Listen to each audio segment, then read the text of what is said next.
രാംഡോക് 360യിലേക്ക് വീണ്ടും സ്വാഗതം. ഇന്ന് നമുക്ക് ഈ പാപസാമ്യ വിശകലനത്തിലും നക്ഷത്ര പൊരുത്ത ശോധനയിലും സാർവത്രികമായിട്ട് നടമാടുന്ന ചില ചെറിയ ന്യൂനതകളെക്കുറിച്ചും പ്രത്യേകതകളെക്കുറിച്ചും നമുക്ക് ചിന്തിക്കാം.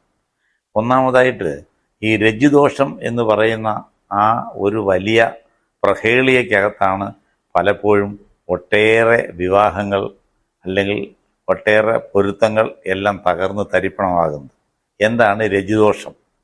ഈ പ്രകൃതിയിൽ ഈ കാര്യങ്ങൾ മുഴുവൻ നമ്മൾ കണക്കാക്കുന്നത് ഒരു പ്രത്യേക മാത്തമാറ്റിക്സിൻ്റെ രീതിയിൽ, ഒരു പ്രത്യേക ഗണിതത്തിൻ്റെ രീതിയിൽ സൂര്യനും താരാഗ്രഹങ്ങളും സഞ്ചരിക്കുന്നു എന്നുള്ള അടിസ്ഥാന തത്വശാസ്ത്രത്തെ ആശ്രയിച്ചാണ്.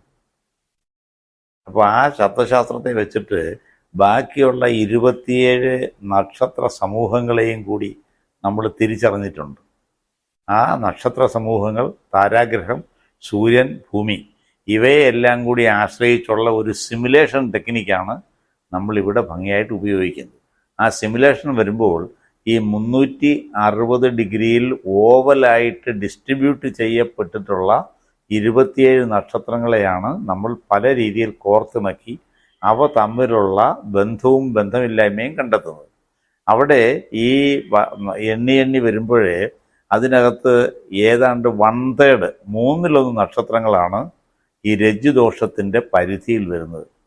ഭരണി, മകയിരം, പൂയം, പൂരം, ചിത്ര, അനിഴം, പൂരാടം, ഔട്ടം ഇങ്ങനെ തുടങ്ങിയ 9 നക്ഷത്രങ്ങളാണ് മധ്യമരജ്ജുവിൻ്റെ പട്ടികയിൽ വരുന്നത്. അപ്പോൾ ഈ മധ്യമരജ്ജുവിൻ്റെ പട്ടികയിൽ വരുന്ന നക്ഷത്രങ്ങൾ പരസ്പരം യാതൊരു കാരണവശാലും യോജിപ്പിച്ചുകൂടാ എന്നാണ് സാധാരണയായിട്ട് ഇപ്പോൾ കൺവെൻഷനലായിട്ടുള്ള പല ജ്യോതിഷ പണ്ഡിതന്മാരും അനുവർത്തിച്ചു വരുന്ന ഒരു നയം. അവിടെ തന്നെ ഒരു ചെറിയ വൈരുദ്ധ്യമുണ്ട്. ഒന്നാമത് 4, 7, 10 നക്ഷത്രങ്ങളാണെങ്കിൽ അവയ്ക്കെല്ലാം മാഹേന്ദ്രപൊരുത്തമുണ്ട് എന്ന് മറ്റൊരു നിയമമുണ്ട്. അപ്പോൾ ഈ തരത്തിൽ വരുന്ന രജ്ജുദോഷമുള്ള പല നക്ഷത്രങ്ങളും തമ്മിൽ 4, 7, 10 എന്ന ബന്ധമുണ്ട്. അപ്പോൾ അവിടെ രജ്ജുദോഷമുള്ള ബഹുഭൂരിപക്ഷം നക്ഷത്രങ്ങൾക്കും പരസ്പരം മാഹേന്ദ്രപൊരുത്തം എന്ന് പറയുന്ന ഒന്നുണ്ട്. അതുകൊണ്ട് രജ്ജുദോഷത്തെ എങ്ങനെയാണ് ഈ അടച്ചങ്ങ് ആക്ഷേപിക്കുന്നത്? അപ്പോൾ അവിടെയും ജ്യോതിഷ പണ്ഡിതന്മാർ പലപ്പോഴും ശ്രദ്ധിക്കാതെ പോകുന്നതോ ഒരുപക്ഷെ അവർക്ക് ഗുരുപദേശം ലഭ്യമായിട്ടില്ലാത്തതുമായ ഒരു വിഷയമാണ്.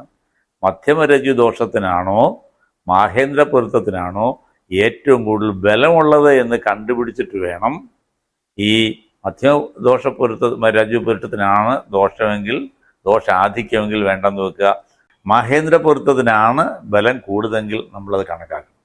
അപ്പോൾ ഇവ തമ്മിൽ ഉള്ള ശക്തി ദൗർബല്യങ്ങളിലെ വ്യത്യാസം കണ്ടെത്താൻ ഗുരുക്കന്മാരിൽ നിന്ന് വളരെ കൃത്യമായിട്ട് ഈ ജ്യോതിഷ പണ്ഡിതന്മാർ ഉപദേശം തേടിയിരിക്കണം.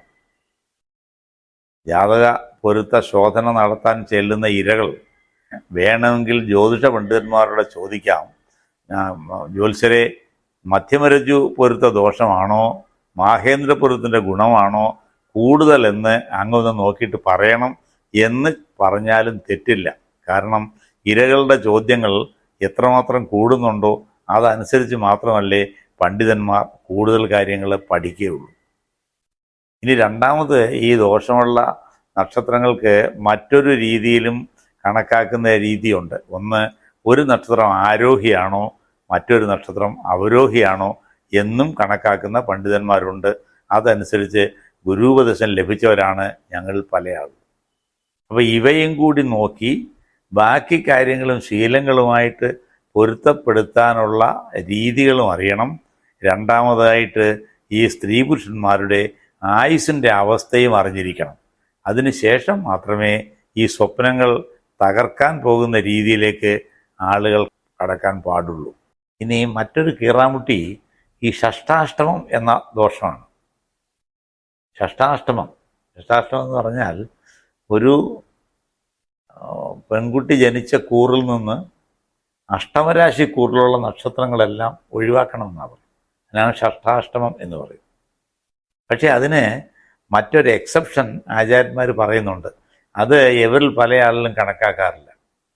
ഷഷ്ടാഷ്ടം എന്ന് പറയുമ്പോൾ ഓജരാശി ഭുവാം സ്ത്രീണാം മധ്യവും ഷഷ്ടാഷ്ടം ഋതു, യുഗ്മരാശി ഭുവാം സ്ത്രീണാം അഷ്ടമജ ശുഭ എന്നൊരു നിയമമുണ്ട്. ഓജരാശിയിൽ ജനിച്ച കൂറിൽ ജനിച്ച പെൺകുട്ടിക്കാണെങ്കിൽ ഷഷ്ടാഷ്ടവും മധ്യമമായിട്ട് സ്വീകരിക്കാമെന്നും, യുഗ്മരാശിയിൽ ജനിച്ച സ്ത്രീക്കാണെന്നുണ്ടെങ്കിൽ ഷഷ്ടാഷ്ടമം ശുഭകരമാണെന്നും ഒരു നിയമമുണ്ട്. ഇവർ പൊതുവായിട്ട് ഷഷ്ടാഷ്ടമം അടച്ചാക്ഷേപിച്ചു കഴിഞ്ഞാൽ ഒട്ടേറെ വിവാഹങ്ങൾ നടക്കാതെ പോകുന്നതിന് സമാനമാണ്. അപ്പോൾ അതും വളരെ ഭംഗിയായിട്ട് നമ്മൾ അറിഞ്ഞിരിക്കണം. അത് അടുത്ത ഏതെങ്കിലും ഒരു എപ്പിസോഡിൽ ഈ ഷഷ്ടാഷ്ടമത്തിൻ്റെ ഗുണദോഷങ്ങളും ഏതെല്ലാം നക്ഷത്രങ്ങളെ എങ്ങനെല്ലാമാണ് പൊരുത്തപ്പെടുത്തേണ്ടത് എന്നുള്ളതും നമുക്ക് വളരെ വിശദമായിട്ട് ചർച്ച ചെയ്യേണ്ടതായിട്ട് വരും.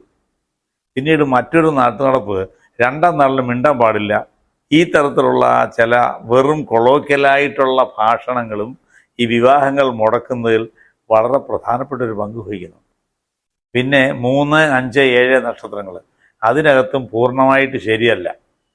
അവിടെയും ഒരുപാട് എക്സെപ്ഷൻസ് ഈ കാര്യങ്ങളിലെല്ലാം ഉണ്ട്. ഇതൊരു ഒക്കൾട്ട് സയൻസ് ആണ് എന്നുള്ളത് പലപ്പോഴും ആളുകൾ മറന്നു പോകുന്നുണ്ട്. നിയമങ്ങൾ ഏതെല്ലാം ആണ് നമുക്ക് ഒഴിവാക്കാവുന്നത് എന്നുകൂടി പഠിക്കുന്നതിനാണ് സാമ്പ്രദായിക ശാസ്ത്രം എന്ന് പറയുന്നത്. അതുകൊണ്ടാണ് ഇതിൻ്റെ നിയമങ്ങൾ കൃത്യമായി പഠിച്ചു കഴിഞ്ഞാലും നമുക്കിത് പ്രയോഗക്ഷമമാക്കാൻ ഉത്തമനായ ഒരു ഗുരുനാഥൻ്റെ കൂടെ കുറേ കാലം വർക്ക് ചെയ്തിട്ട് ആ ഉപദേശങ്ങളെല്ലാം തേടേണ്ടി വരുന്നതിൻ്റെ കാരണവും അതാണ്.